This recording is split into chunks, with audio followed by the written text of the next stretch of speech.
कथाएं आती, कहते एक बार ठाकुर जी का स्वास्थ्य खराब हो गया। सबरे वैद आ गए, हकीम आ गए, स्वास्थ्य ठीक नहीं हुआ। ठाकुर जी से पूछा कैसे ठीक हो? बोले किसी ब्रजवासी की चरण धूलि मिल जावे तो ठीक हो जाऊंगा, लेकिन जिसकी भी चरण धूलि होगी महाराज 1000 वर्ष तक नरक में यातना भोगनी पड़ेगी। बोले चलो देखते। महाराज नारद जी गए, ब्रजवासियों के पास आए द्वारिका से,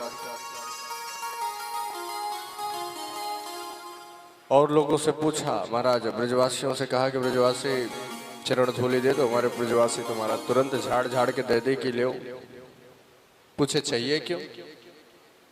बोले द्वारिकाधीश को पिलानी है, उनका स्वास्थ्य खराब है। उन्होंने कहा जब ब्रजवासी की चरण धूलि मिलेगी तभी स्वास्थ्य ठीक होगा। महाराज सही झट्ठी खींच लिया। अरे पागल हो गया क्या मूर्ख, हमें नरक में डलवाएगा? द्वारिकाधीश को हम अपने चरण की धूलि पिलावे।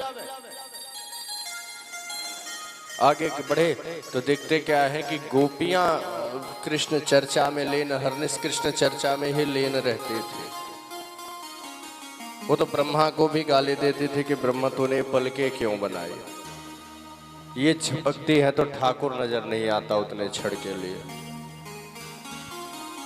हरनिश जो कृष्ण चर्चा में लीन रहे, तो नारद जी पहुंचे। नारद जी ने बखान किया कि ऐसी ऐसी स्थिति है, ब्रजवासी चरण धूलि चाहिए।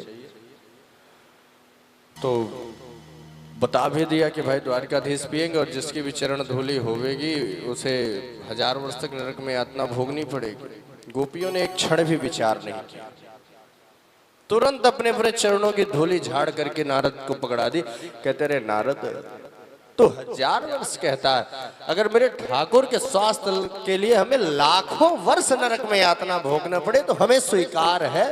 हमें नरक से भय नहीं, हमारा ठाकुर स्वस्थ होना चाहिए, हमारा कन्हैया स्वस्थ होना चाहिए।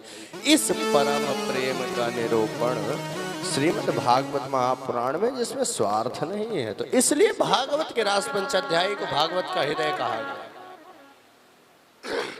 क्योंकि इसी प्रेम का विवरण हो।